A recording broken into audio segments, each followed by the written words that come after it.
In 1980, I decided to investigate the historical evidence for Jesus.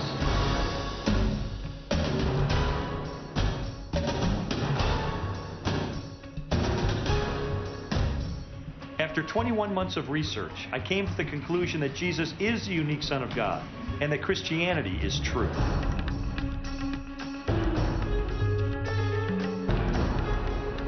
Nearly 20 years later, I began another investigation that really put my faith to the test.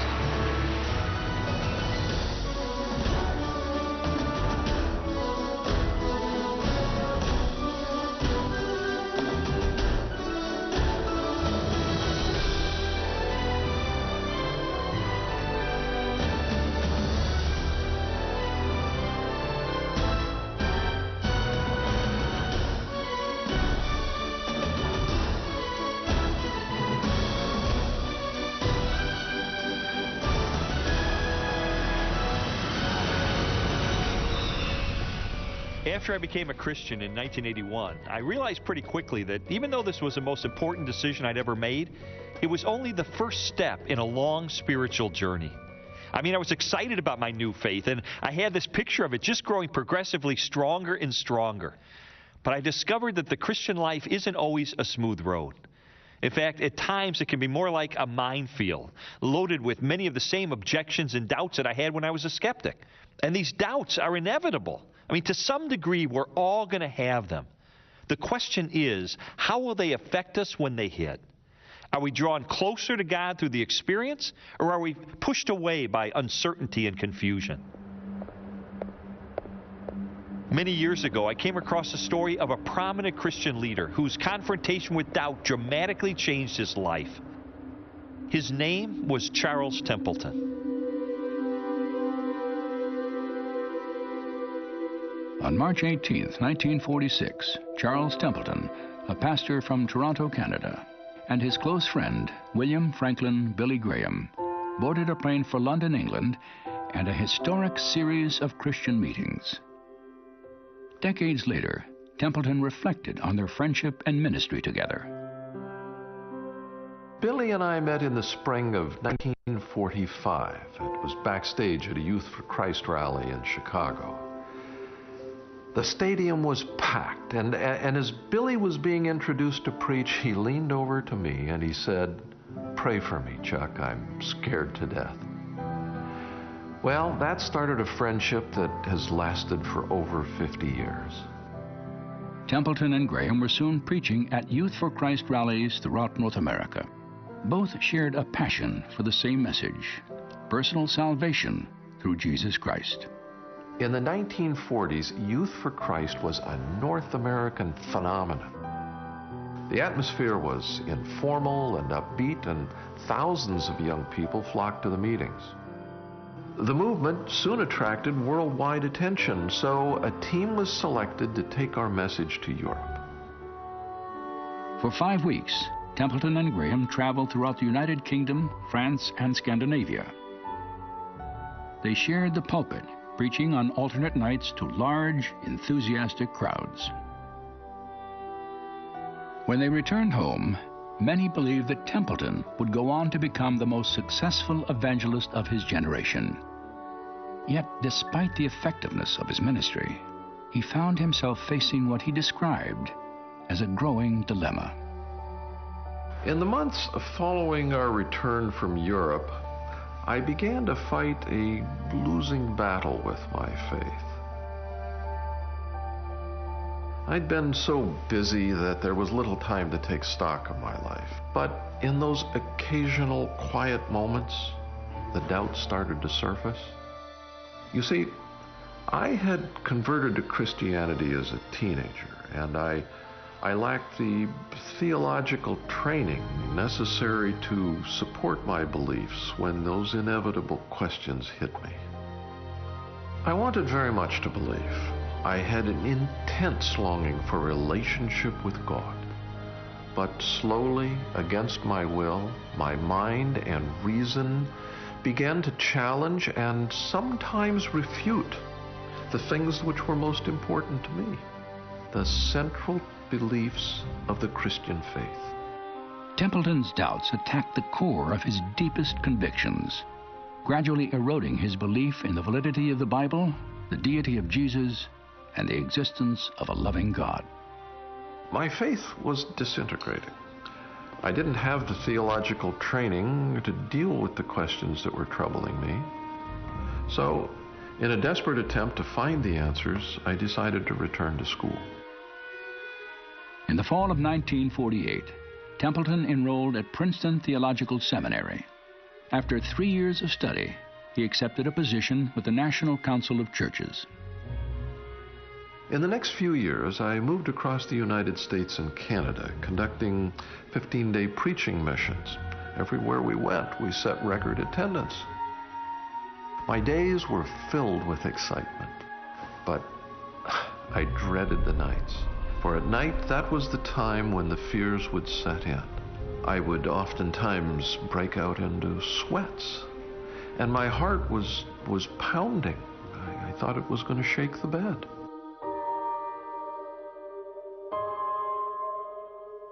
I had to ask myself, what right do I have to stand before thousands of people and try to convince them of something that I no longer believe? It was a reprehensible thing to do. So I had to stop. I had no possessions except a car and $600 in cash. And I would be cutting myself off from all of the wonderful friends that I had made in those years in the ministry. I felt like I was betraying all of them. But in the end, there was no real choice. So I packed everything that I owned into a rented trailer, and I started back on the road to Toronto. Templeton remained in Canada for the rest of his life, working as a writer and news commentator. In 1996, he published his final book, Farewell to God, My Reasons for Rejecting the Christian Faith.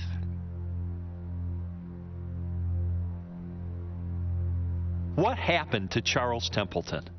Why did he abandon the faith that had once been the cornerstone of his life? I was fascinated by his story, so in 1999 I called him at his home in Toronto.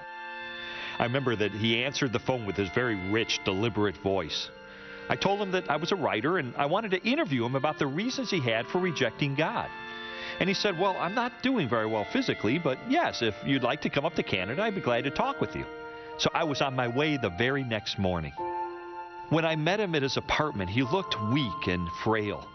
At first, I didn't think he'd have the strength to talk for more than a few minutes, but he insisted that I stay.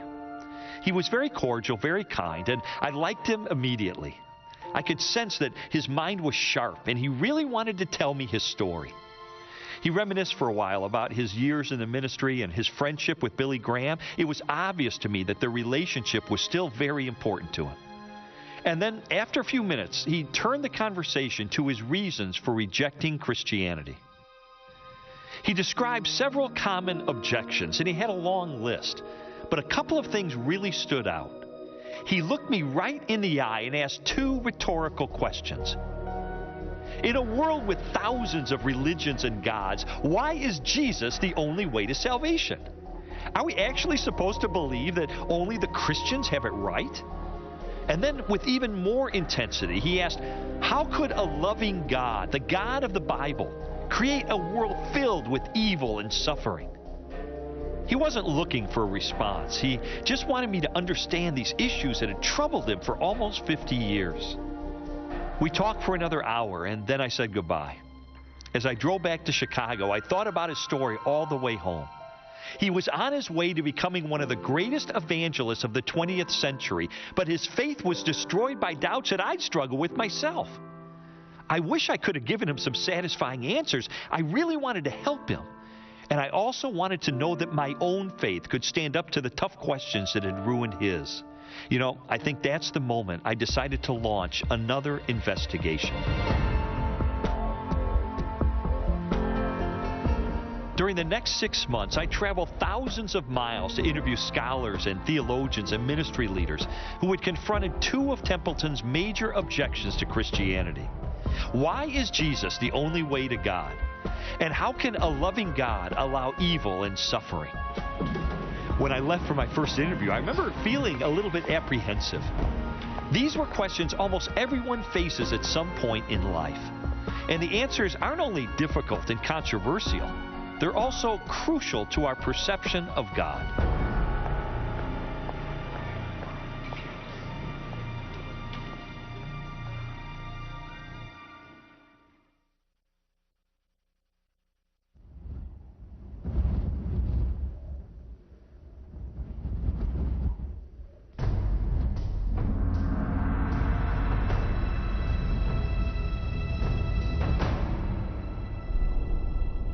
Are we to believe only Christians are right? After all, Christians have the audacity to say that there is only one God, theirs, and that the gods of every other people on earth are spurious. The Apostle Paul stated bluntly, "There is no other name under heaven given among men by which you may be saved, for there is salvation in no other." Such an insufferable presumption. Charles Templeton wasn't the only one who felt that Christians were narrow-minded and wrong to believe that Jesus is the Son of God. When I was an atheist, I'd often get angry about what seemed to me to be blatant arrogance. Who do Christians think they are? Why can they judge everyone else? Well, today my perspective has changed, but this idea of there being only one way to God is still one of the biggest obstacles to Christianity.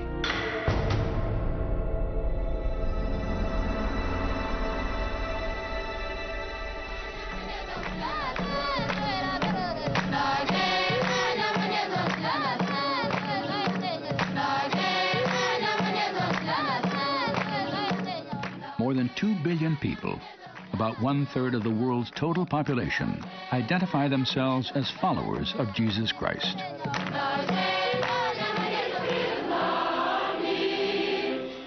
At the center of their faith is the controversial and remarkable claim Jesus made the week before his crucifixion. "I am the way, the truth, and the life. No one comes to the Father but through me." I am the way, the truth, and the life. What was he saying? He really was saying there's only one way to the Father. No man comes to the Father but through me. Now, he doesn't say this in a vacuum. It isn't like this is something he just dreamt up there at the Last Supper. This is something that he's been saying in many different ways all the way through his ministry. The truth of the matter is that before Jesus came along, no one was claiming to be the exclusive manifestation of God on earth. This was not only a shocking claim, it was a scandalous claim, and early Jews were not expecting it. You know, it's not a surprise to me that Jesus got himself crucified. What's a surprise to me is that he lasted for 3 years in public ministry before that happened, making the kind of claims that he was making. It's certainly a difficult thing to bring up in polite society that Jesus might be the only way to God. It can bring up rancor and it can bring up bad feelings. But at the end of the day, the question is that true?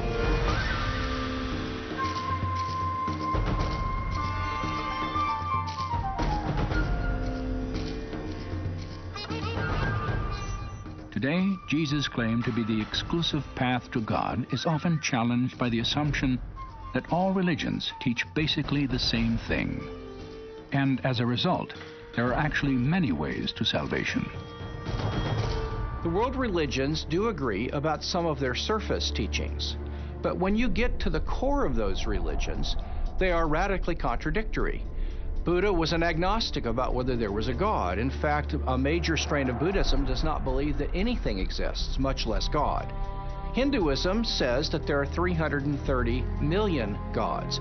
Islam says that there's one God, and the greatest evil that can be conducted is to believe that God is a Trinity and Jesus was the Son of God. For Christians, that is the most important claim. Now, they can't all be right. They could all be wrong, but they can't all be right because they contradict one another. I mean, think about it. Christians say that Jesus is the Messiah. Jews say that he's not. Either Jesus was the Messiah or he wasn't the Messiah, and if he wasn't the Messiah, the Jews are right and the Christians are wrong, and if he was the Messiah, the Christians are right and the Jews are wrong, but under no circumstance can they both be right. As one person put it, all religions are basically the same except for the area of God and salvation and the problem of man and the afterlife and that kind of stuff. It turns out on the big issues, they're very, very different. They can't all be true.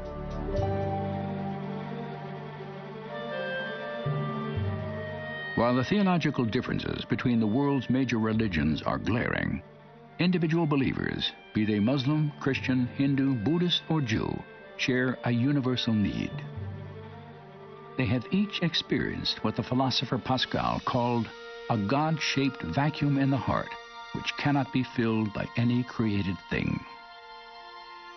In dealing with religious studies at the graduate level, one thing we were pretty certain of, scholars across the board, that maybe human beings ought not to be called Homo sapiens, the wise man, but rather Homo religiosus, right, the religious man.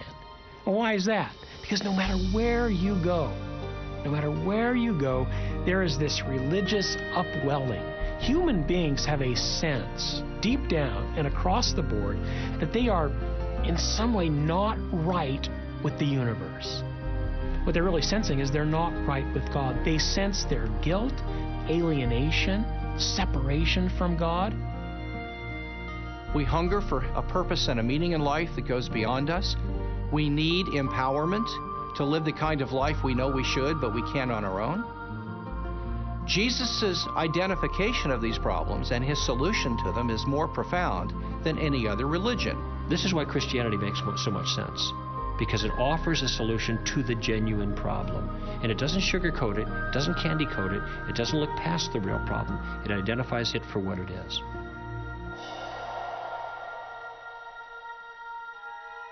It is written, "There is no one righteous, not even one. All have turned away. They have together become worthless. For all have sinned and fall short of the glory of God." Throughout my research, I was struck by how clearly the Bible identifies humanity's most fundamental spiritual need. We're all separated from God by our sin because He's perfect and pure and holy, and we're not. None of us has lived up to our own standard of morality, much less to God's, which is infinitely higher. And because the justice of God is also perfect, this separation should have lasted for eternity. But there's hope. God didn't just leave it at that, though He might have. Out of love, He reached down with a rescue effort. And the rescue effort wasn't just to toss some teaching our way and hope that we would live better lives, but the effort entailed, and this is where Christianity is absolutely unique, the effort entailed God becoming a man Himself to communicate in the most clear form possible His intentions and desires, and to make a sacrificial provision for pardon for man's crimes against God.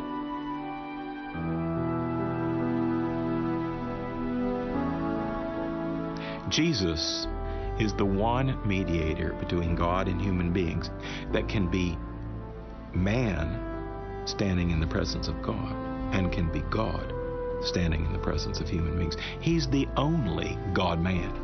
He's the only God-man who can fulfill that role of bringing rapprochement, reconciliation, healing to the broken and severed relationship between God and human beings.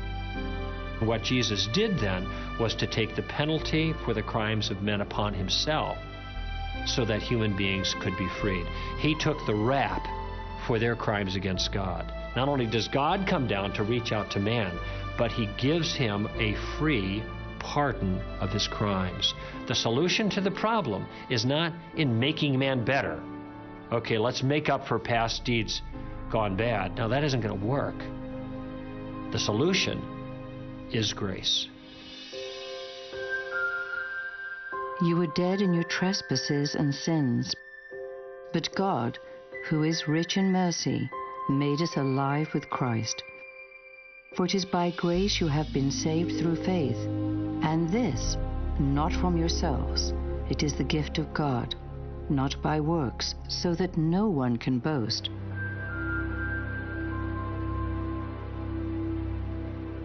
Among the world's religions, the Christian doctrine of grace is absolutely unique. You see, grace means that there's nothing we can do ourselves that qualifies us for salvation. Outstanding moral behavior or a lifetime of good works, they're not going to get the job done. That's because God's forgiveness is a gift that we can never deserve and we can never earn. The grace of God is a way of referring to the fact that when God loves us, when God does good things to us, when God sends Jesus Christ into the world, when God gives us His Spirit, this isn't as a reward for something that we have earned. It isn't because we have twisted God's arm.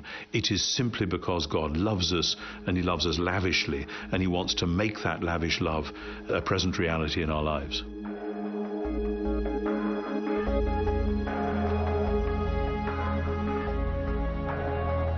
God is not looking down at the world at different religious clubs, the Muslim club, the Christian club, the Jewish club, the Hindu club, and He's not saying, you know, I like the Christian club better. To hell with the rest of you, quite literally. No, He's looking down at humanity, who is desperately wicked compared to His standards, who desperately needs to be rescued. And He offers a pardon, and He gives people an opportunity to either accept it or reject it. And this is why Jesus is the only way. Because He's the only one who solved the problem. Suppose God knew that there was only one necessary and sufficient means to take care of the human dilemma. That would be sending His only begotten Son. Well, if there's only one sufficient means, please don't send me the pretenders.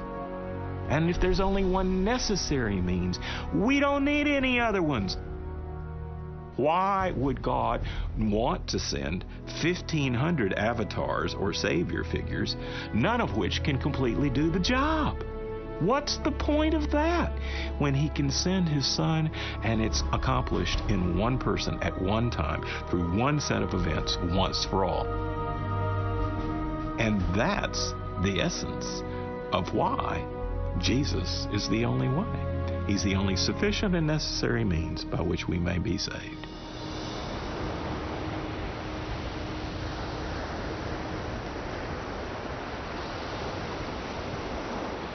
The uniqueness of Jesus is magnified when His specific claims and teachings are compared with those of history's other religious leaders.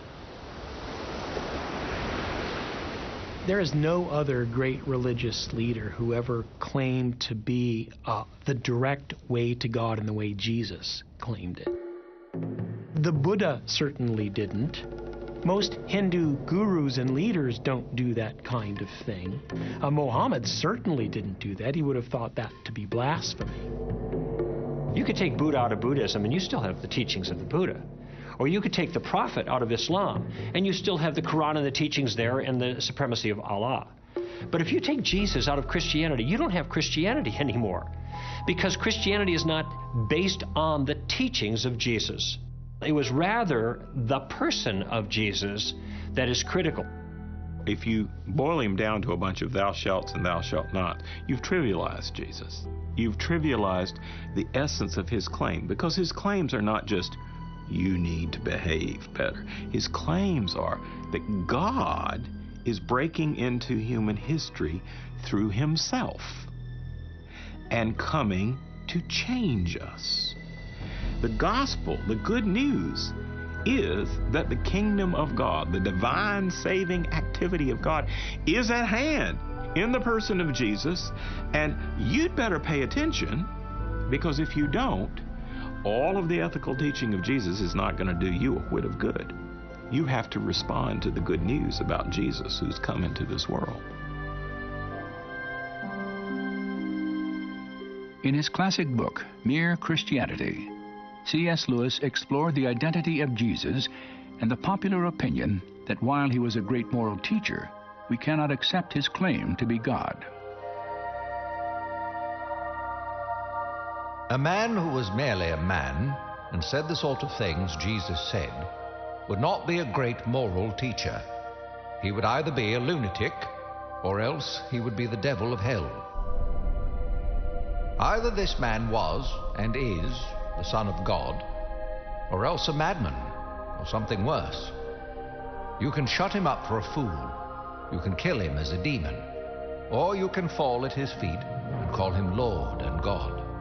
But let us not come with any patronizing nonsense about his being a great human teacher. He has not left that open to us. He did not intend to. When someone says Jesus was just a great moral teacher, that's rather like saying, Mozart wrote some rather pretty tunes. Just say, well, yes, he did write some pretty tunes, but if that's all you can hear in his music, then you need to sit down and learn what those symphonies are really all about. And saying Jesus is just a great moral teacher is a way of disinfecting him, of saying we can have him on our terms rather than on his terms. And actually, Jesus is not easy to grasp if you do it like that. That's like saying the only bit of the Mozart symphony that I'm actually going to think about is the bit that I can whistle on my way home from the pub. Well, best of luck.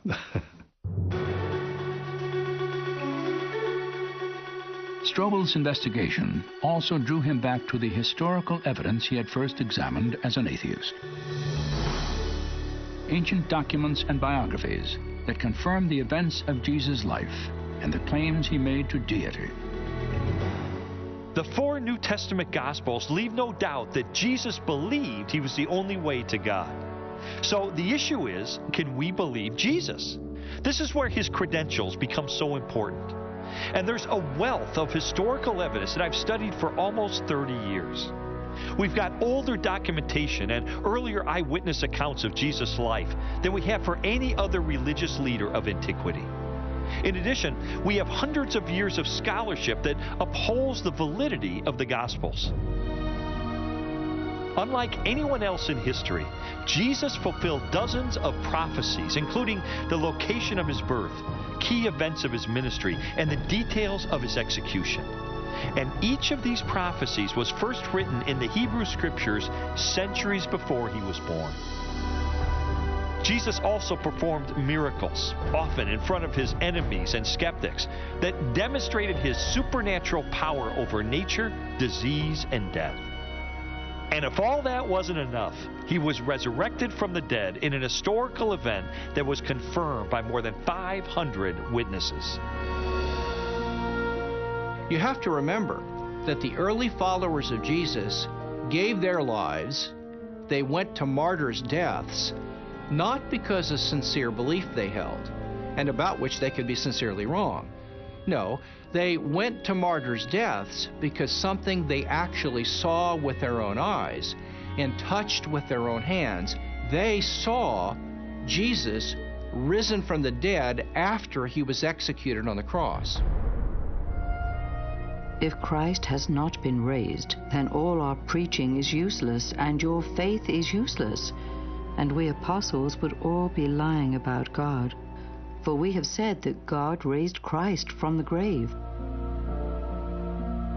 The Apostle Paul, who was an eyewitness of the resurrected Jesus, felt very secure to say, guess what, guys? If Jesus did not actually come back from the dead in real time and space, our faith is worthless. You see, that sets Christianity up to be testable. You can actually investigate it at that point to find out whether it's true or not. You can offer evidence. You can offer reason. I've studied the resurrection, as you know, very intensively, and I've written about it. And the more I look at the resurrection of Jesus, the more, A, I'm absolutely convinced it happened as a reality within our own space-time world. And B, it is utterly unique. Nobody else has led the way through death and out the other side. Christianity is based from the beginning on the fact of the resurrection, and that's what I've staked my life on. After considering the historical evidence for Jesus' life and resurrection, along with insights of New Testament theology, I was convinced that Jesus is the only way to God. But what about people like my friend Charles Templeton? Those who feel that Christians are arrogant to believe that this is true. What could I say to them? Now, of course, some people will always say it's arrogant because that is an easy charge, especially because some Christians behave arrogantly. They really do. The thing about arrogance, though, it's so silly, because if, as Paul says, everything we have is a gift of grace, we haven't got anything to be arrogant about. It isn't that we've got it all together. It's somewhere that God's got it all together, and we are privileged to be called to be a little part of that. And as long as we keep that perspective, we will cut the root of arrogance and be able to bear humble but clear witness to the truth.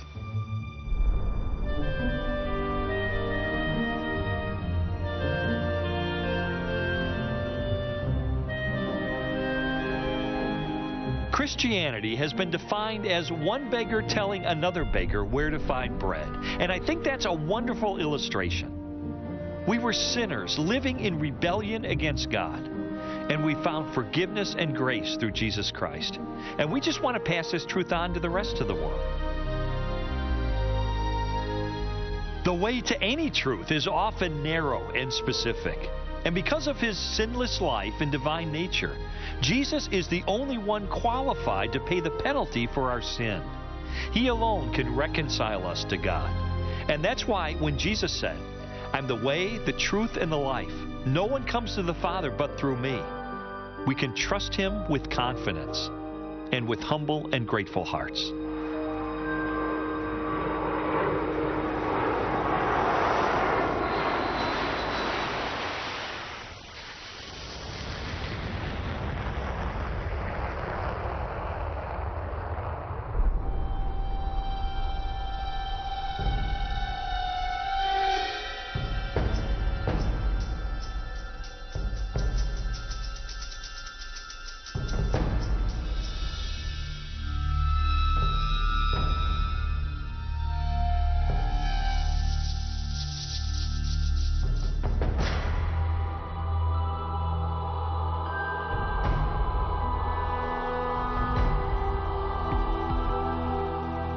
What has been called the problem of evil has puzzled men and women of every generation. Why, in a world created by a loving and omnipotent God, are suffering, disease, and death inevitable facts? You see, a loving God could not possibly be the author of the horrors that continue every day and will continue as long as life exists.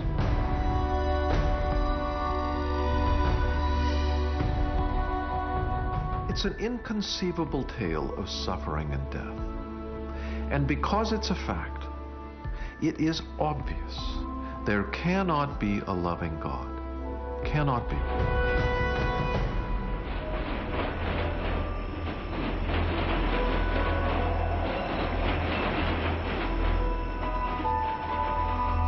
Early in my career as a journalist, I covered a lot of stories involving people who were living in extreme poverty and horrible conditions, or who'd been the victims of crime or terrible accidents. So I saw a lot of pain and suffering firsthand, and this became an issue that really resonated with me. Later, during my investigation, I commissioned a study that asked a cross-section of Americans, if you could ask God any one question and you knew he'd give you an answer, what would you ask? By far, the most common response was, how could there be a loving God with so much pain and suffering in the world? So I knew that this was the number one objection to the Christian faith.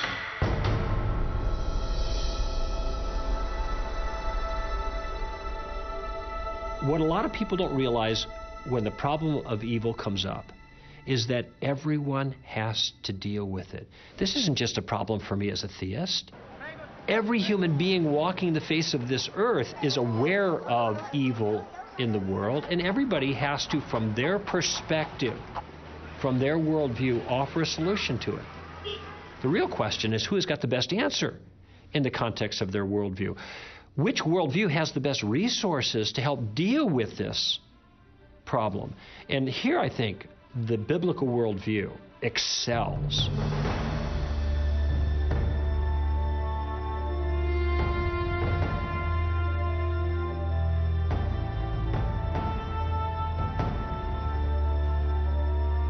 To understand the biblical view of evil and suffering, we must first consider an apparent contradiction in 5 core beliefs of Judeo-Christian theology. God exists. God is all good. God is all-knowing. God is all-powerful. And there is evil in the world. It appears that there's a conflict between God's goodness and God's power. If he was good, he'd want to get rid of all evil in the world, and if he was powerful, he'd be able to, but evil exists, and therefore he's either not good or he's not powerful. That's a pretty good argument, and I think the only way of answering it is to show that the terms are ambiguous. We don't fully understand what God or good or all-powerful or all-wise mean. We partly understand them. So we have to make some distinctions. Yours, O Lord, is the greatness and the power and the glory and the majesty and the splendor. For everything in heaven and earth is yours. You are exalted as head over all. There's a lot of confusion about what it means to say God is all-powerful. Many people think that means God can do anything. But the Bible is very clear that there are a lot of things God can't do. For example, the Bible teaches that God cannot swear by a name greater than himself. The Bible teaches that God cannot lie. It isn't that God just chooses not to lie, it's that he can't lie. C.S. Lewis once said, "Can a mortal ask questions that God finds unanswerable?" And he said, yeah, quite easily. Is yellow square or round? And how many hours are there in a mile? And if you extend that a bit, yes, God can't make a square circle. So there are all sorts of things that God can't do because they be illogical or nonsensical. So when we talk about God being omnipotent, what we mean is God can do anything power can do, but we don't mean God can violate the laws of logic and do something contradictory.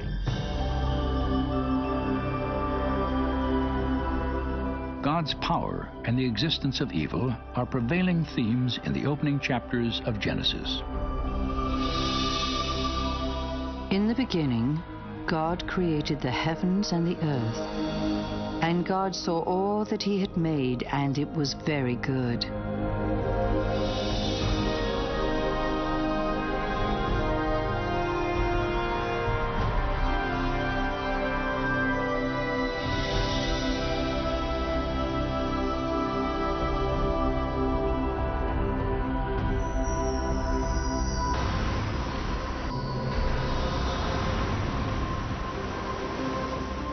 According to the Bible, after God created a universe and a planet perfectly designed to sustain life, he crowned his work with human beings, man and woman, endowed with spirit and soul, free will, and a capacity to make their own moral choices. God created a world in which there were morally free creatures. Human beings can be bad and they can be good. There's a possibility for great evil, but there's a potential for great good when you have moral freedom. And so our greatest blessing, which is the free will we have, the ability to make choices, moral choices, also is our greatest curse, because I often choose the wrong thing, and so does everybody else. And people get hurt out of that, both intentionally and unintentionally. If God creates human beings with the power of free choice, he may foreknow what they're going to do, but he can't determine what they're going to do. Otherwise, they're not really free. And evil entered the world when people freely chose to withhold doing the right thing and instead did the wrong thing.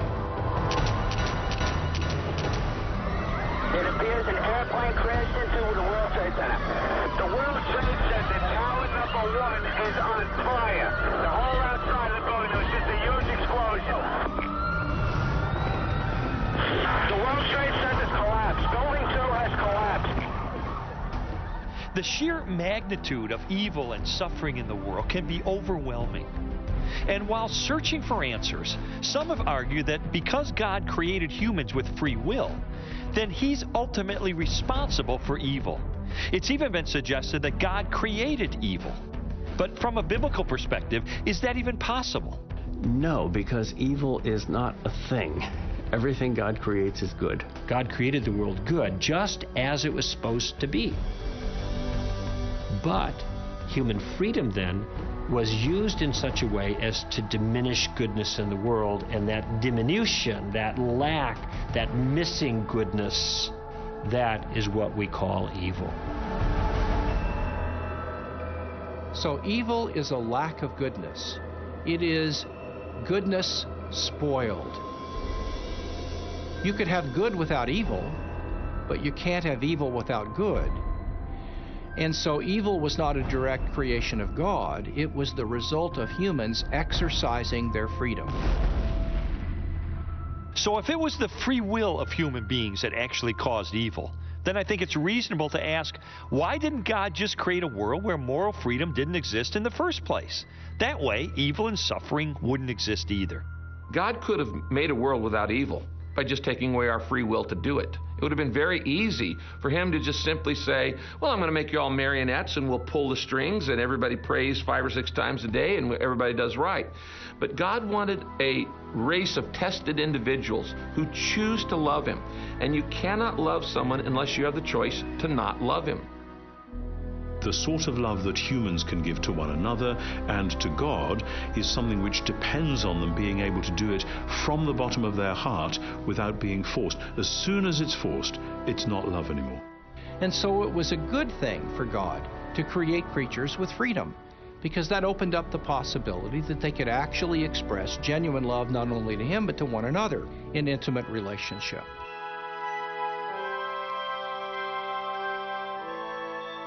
"1,600 years ago, St. Augustine wrote, "Since God is the highest good, he would not allow any evil to exist in his works unless his omnipotence and goodness were such as to bring good even out of evil." Theologians and scholars have long pondered and debated this question. Does a loving God use evil and suffering to accomplish a greater good? I don't know why suffering can't be compatible with God's love. People have this idea that real love rescues from all pain. I ask people when they raise that issue, I say, are you a parent? Do you have children? Do you feel that your love for your children requires you to rescue them from every bit of pain? Have you never let them struggle through a difficult thing on purpose for a good reason? Of course there's an impulse to rescue our kids. We don't want them to suffer egregiously. But there are times when we know that it's appropriate to let them suffer in the circumstances for their own good, because a greater good is in view. And we have clues in our own lives. I think almost all of us can look back at some suffering in our past life and say, while I was in this, I didn't understand why God allowed it. And it was a real threat to my faith. And now that I see that it made me stronger, I do understand it.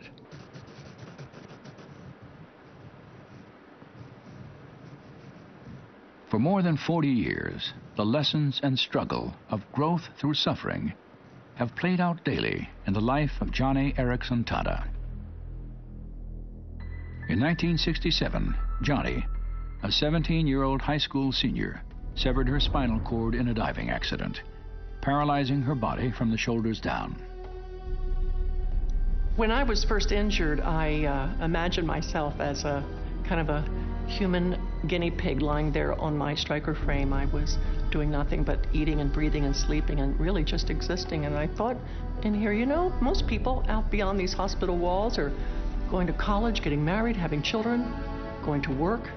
And I'm just lying here sleeping, breathing, eating. And I realized, oh my goodness, upon my life, all the truths of the human race are going to be tested. Is there a God? Does he care? What's the purpose in life? And if there is no God, then why not have my girlfriend slit my wrist? Why not take my mother's sleeping pills? Why not end it all? I mean, who can face a life of total paralysis?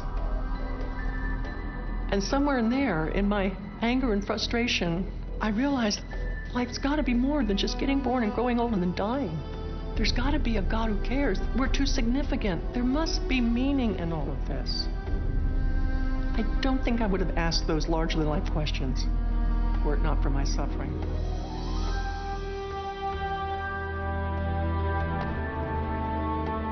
In the decades following her accident, Johnny's life has been marked by extraordinary accomplishment.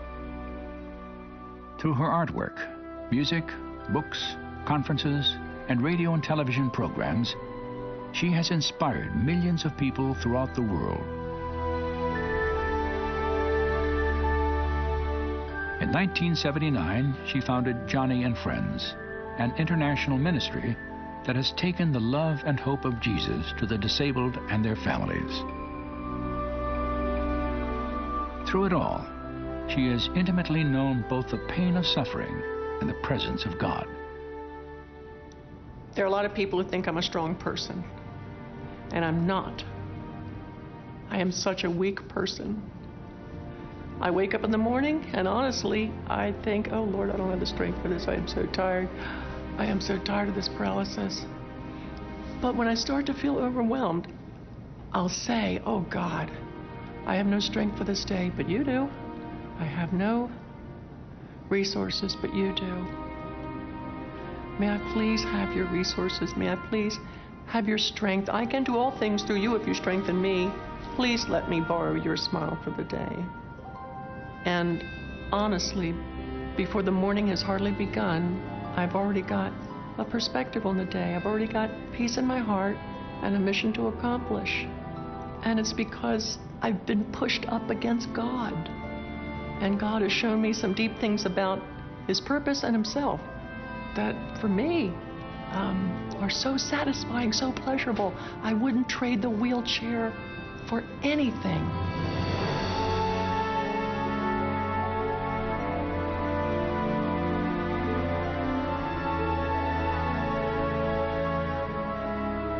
To ask why a good God would allow suffering is to ask why a good doctor would put a needle in the backside of an infant to inoculate him. The infant doesn't understand it. All he knows is that it's horribly painful. He can't understand that, in a way, this inoculation is going to prepare him for something in the future that he's not even aware of. And in the same way, God is a God of intention. He's got a purpose and meaning. And everything He puts His hand to is brimming with intention and meaning. So we can rest assured that although the purposes for suffering might be hidden from us in this present life, His reasons are always wise, they're always specific, and they're always good.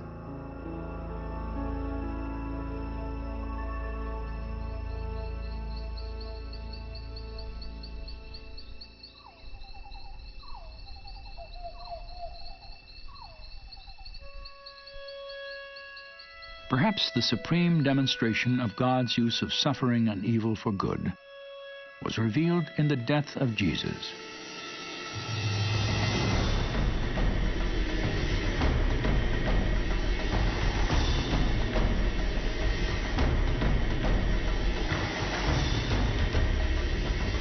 Crucifixion was invented a few centuries before Jesus. It is widely recognized as one of the most horrendous forms of death that any state could sanction against an individual. It was so horrific that Roman citizens were not permitted to be crucified. So it's no surprise that there is a build-up of the forces of evil, if you like, shrieking at Jesus, attacking Him, criticizing Him, until finally they nail Him to a cross.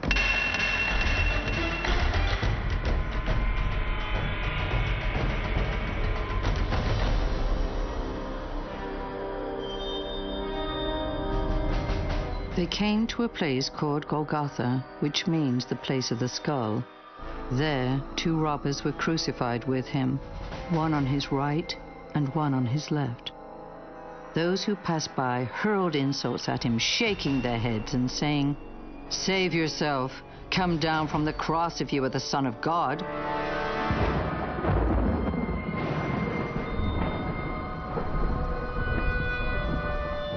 At noon, darkness fell across the whole land, and Jesus cried out in a loud voice, my God, why have you forsaken me?"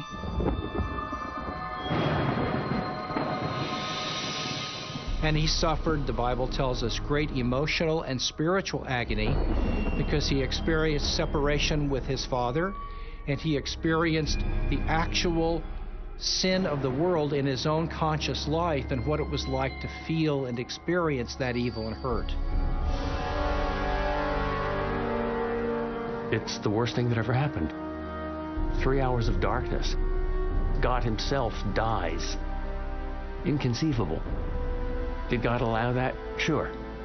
He allowed the devil to creep into Judas Iscariot and Pontius Pilate and Herod and the cruel Romans, and allowed the worst event in the history of the world. Why? For the greatest thing that happened, our salvation.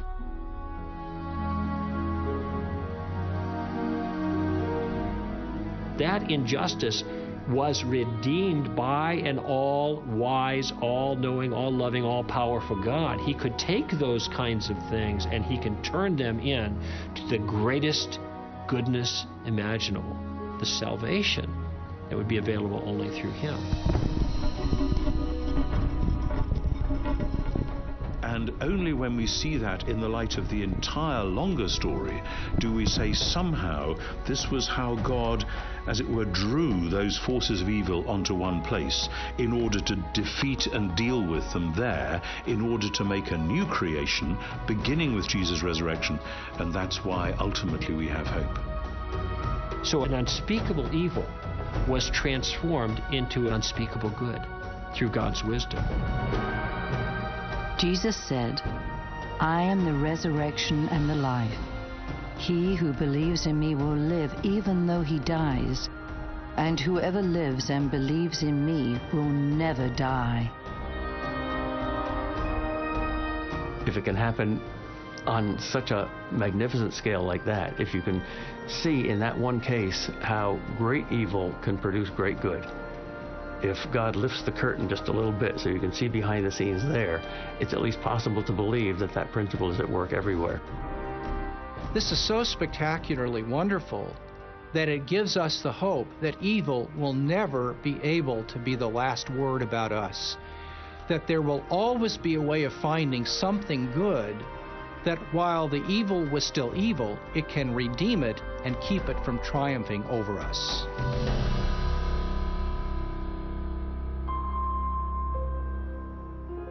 And Jesus answered, I have told you these things, so that in me you may have peace.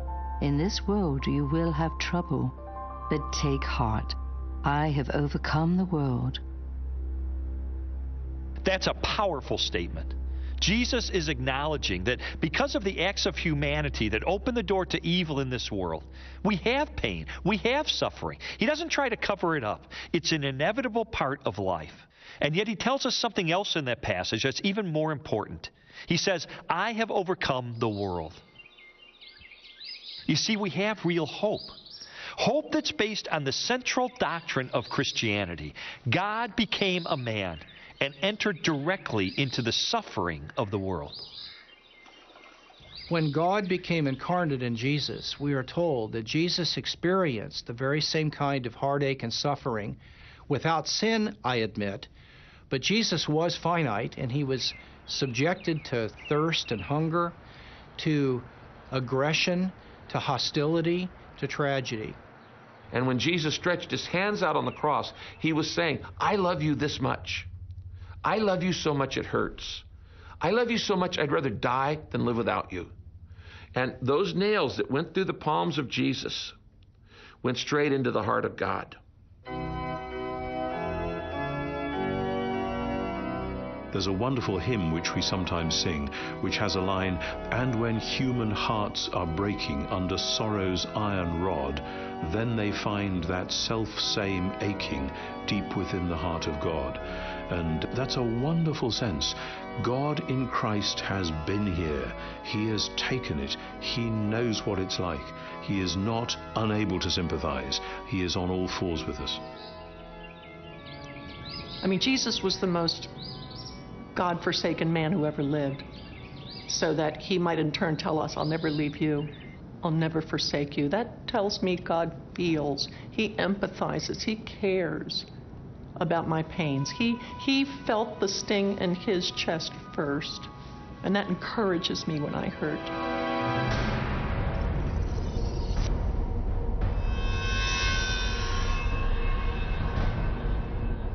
In 1944, Corrie ten Boom, a prisoner in a Nazi concentration camp, considered the full measure of God's participation in the suffering of humanity.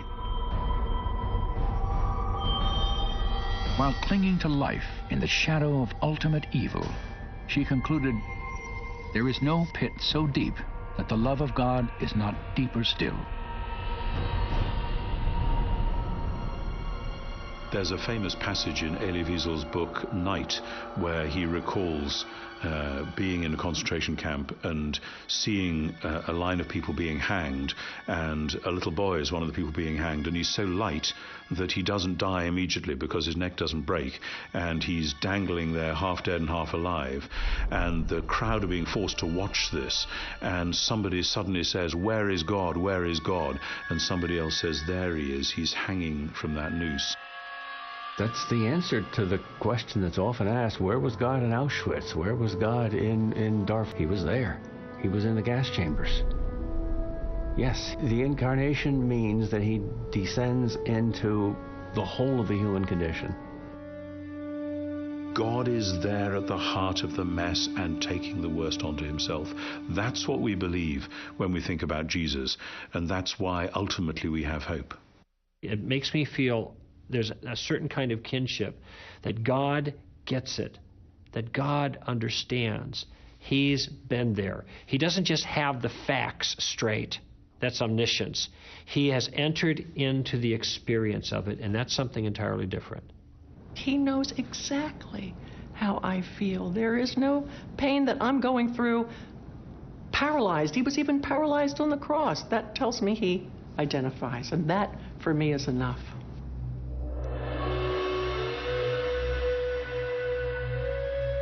The Christian response to the problem of evil and suffering was perhaps best summarized by the Apostle Paul. 2 decades after Jesus' death and resurrection, Paul described the persecution Christians endured and the hope that sustained them as they preached the gospel throughout the first-century Roman world. We are afflicted in every way but not crushed, perplexed but not despairing, persecuted but not forsaken, struck down but not destroyed. Therefore, we do not lose heart, but though our outer man is decaying, yet our inner man is being renewed day by day.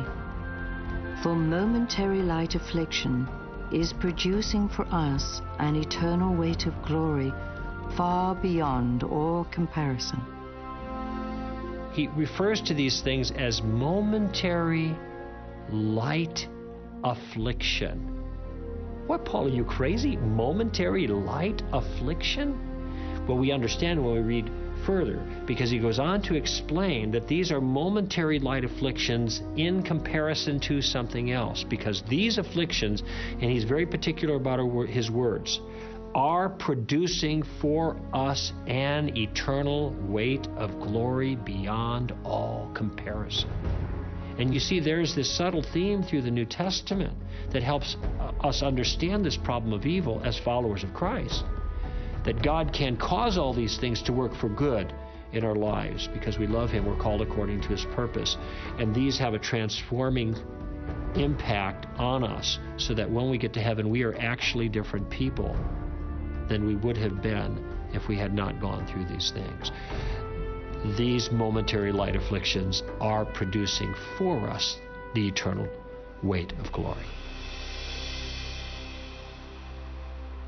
If you only lived this life 80 and then you died and that was the end of it, the kind of hostilities and hurts that we have in this life would be writ large. Their significance would be stunning indeed. But from the vantage point of life forever with God in heaven, the harms and hurts that happen to us in this life, though still real and still important, are shown to be so insignificant compared to the glories and the joys we're going to experience in the afterlife, that from the vantage point of that perspective, they are well worth it.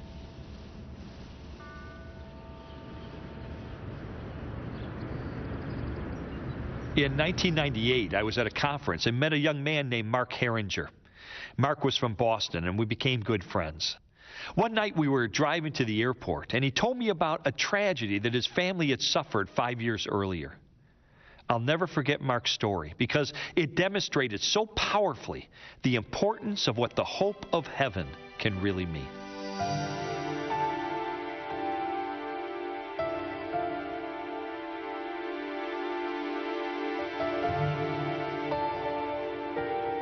It was January 16th of 1993.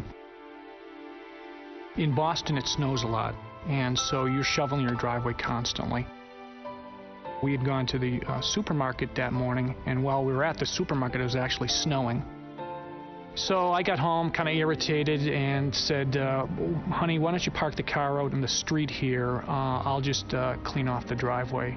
And our two kids were with us, our son, 3 years old, and our daughter, Lauren, who was 18 months old. I jumped out of the car, got a shovel, the kids jumped out with me, and I asked my wife to move the car to a easier spot for us to clean out the driveway, and she did, and she said, make sure you keep an eye on the kids.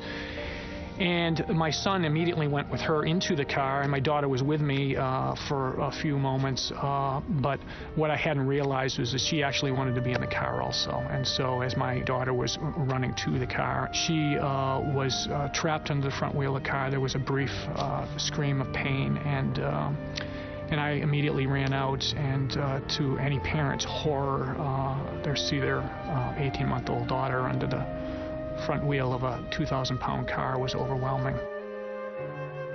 She died instantly, as we found out later. I actually took the last breath that she ever breathed on this earth out of her lungs. And we drove to the emergency room at the hospital, hoping and praying that things might be different, but they weren't. And within an hour or so, they had pronounced her dead.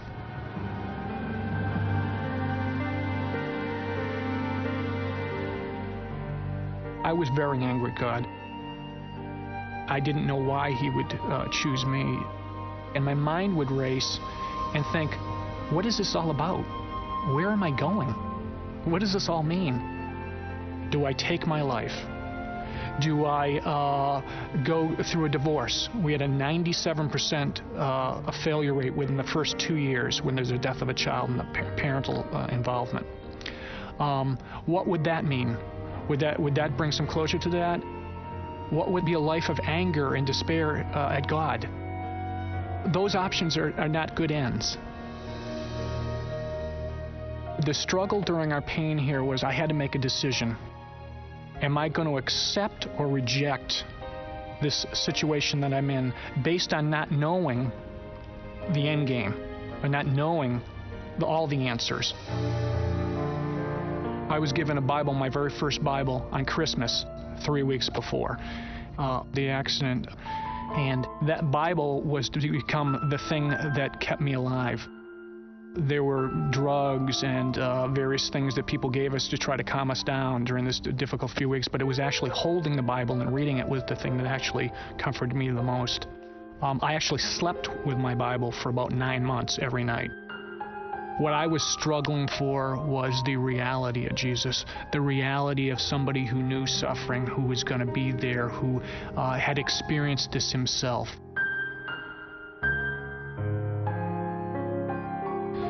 I spent a lot of time actually in cemeteries just walking around and found some comfort there.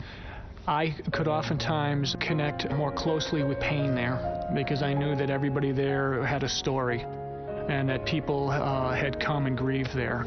It gave me a clarity that Jesus works powerfully in places where people are hurting.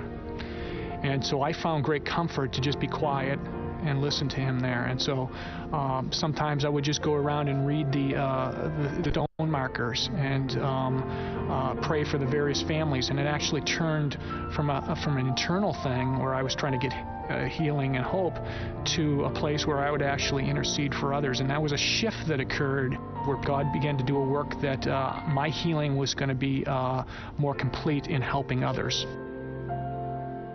We had 5 neighbors who lived next to us, directly next to us when the accident happened. And within 5 years, 3 whole families of those households came to know Christ personally. And when I think back on where we were and how God used that, I said, that doesn't make it all right. That doesn't make it good. That doesn't make my pain go away. But it does tell me that God is bringing some good out of this, that there'll be some eternal good that comes out of her life and death. Your answer at this tough time is you are naked, you are stripped down raw. You have to make a decision. Which road are you going to take? Where are you going to go in your faith? And I think evil and suffering drive us to those points where we have to make those naked decisions. We have to make those raw decisions that give us nowhere out, nothing to hold on to. We're just there before Him. And that's what real faith, I think, is. Not knowing the future, but understanding enough now to make a decision that will change the future in our lives. If I look at it through my own experience, I think I would drive it to the point to say that God is in control of all things, and nothing is beyond His reach, nothing is beyond His ability to control. The joy is knowing that this is just temporary, that there's something much more. The eternal perspective changes things because it takes the focus off of my experience now and puts it in a different level, a different realm. The Bible says heaven will be a place where there's no more tears or pain or crying or death. Okay, so if that's true, then the hope is that these things will be resolved and that we'll understand, or we'll have more clarity that we don't have now.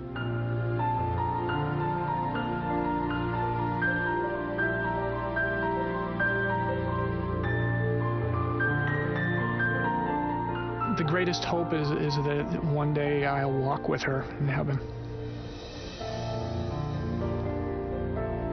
She'll be perfect. And I'll be full of joy.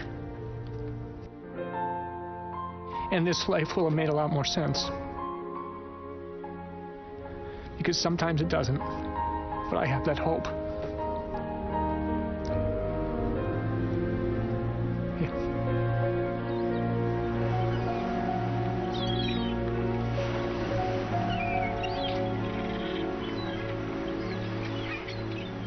Philosopher and atheist Bertrand Russell once said, "No one can sit at the bedside of a dying child and still believe in God." Now, on the surface, that sounds like a pretty strong argument against the existence of a loving God. But as Christian philosopher William Lane Craig has pointed out, what is Russell going to say when he's kneeling at the bed of the dying child? Too bad? I'm sorry? That's the way it goes?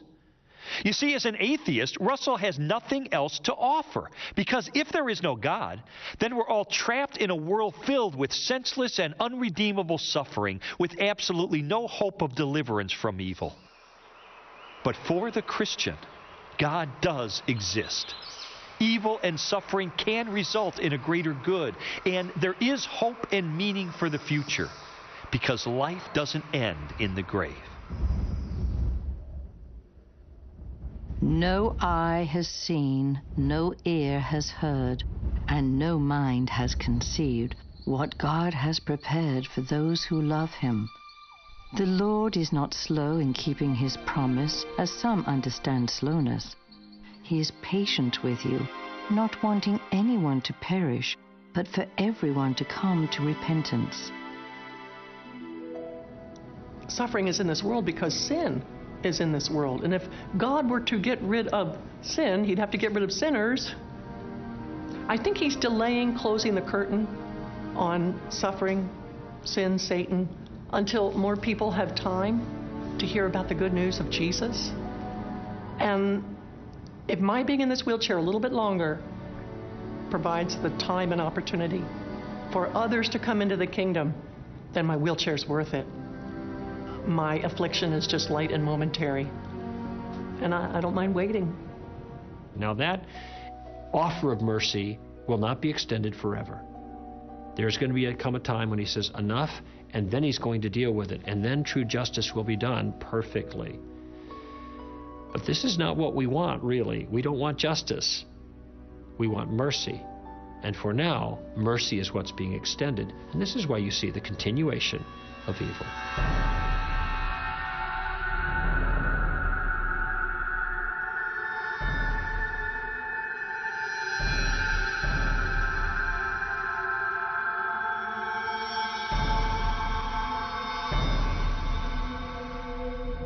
There is so much we don't know about evil, pain, and suffering that many times I think we're people groping in the dark trying to make sense out of it. But God gives us enough to see, to help us to keep on going, and to redeem the pain and suffering we have so it doesn't defeat us.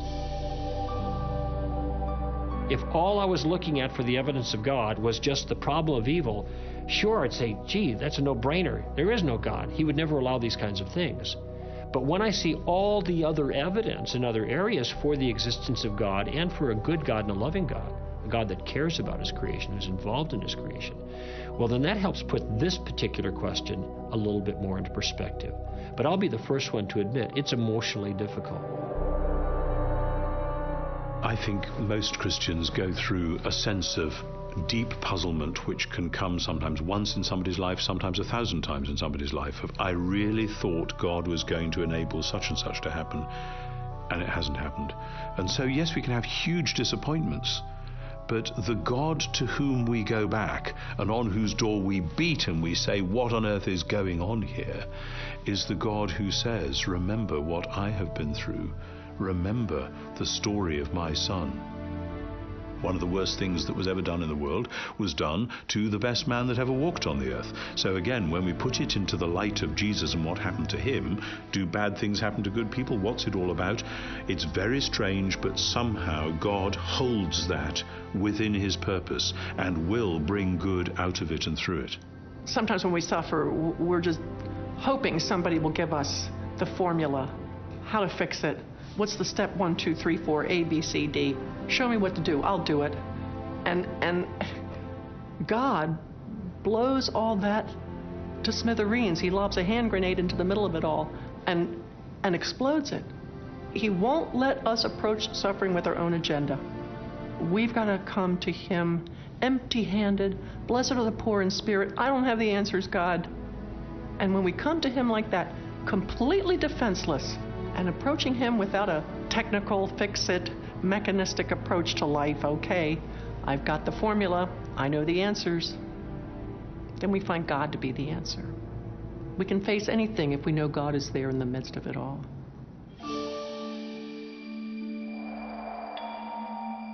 I examined the biblical view of evil and suffering for many months, and honestly, I think I could spend the rest of my life trying to understand it all. The questions can be brutally difficult, and the answers are not quick, and they're not easy.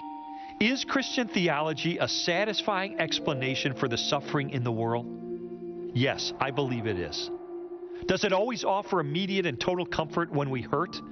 No, not always. But if we come to God in faith, I believe he gives us legitimate reasons for hope that can carry us through the most difficult circumstances of our lives.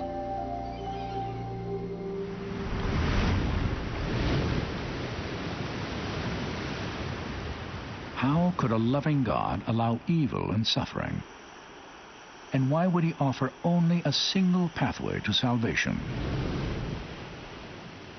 They are demanding questions of undeniable significance. And for many, the answers are found in the life of a carpenter from Nazareth who calmed the seas and died to redeem the world from its sin. But for some, there are no satisfying explanations, only doubts and objections to the Christian faith. There's a profound sense of loss when anyone abandons a belief system they've held since childhood. I was a teenager when I became a Christian, and I wasn't equipped to challenge the ideas of my friends and mentors. At first, I accepted the beliefs of the people around me. But slowly and against my will, my doubts deepened until my faith languished and died. Those years of indecision were the most troubling and trying of my life. I found myself rethinking the story of Jesus of Nazareth, and for all its intrinsic fascination, it just wasn't the same. It was as if someone I loved had died. You grieve the loss because no one in history has touched the hearts of men and women the way Jesus did. He had the highest moral standard and the greatest compassion of any person I've ever heard of, and his wisdom was unsurpassed. Everything good and decent and pure that I know, I learned from Jesus. And if I may put it this way, I miss him.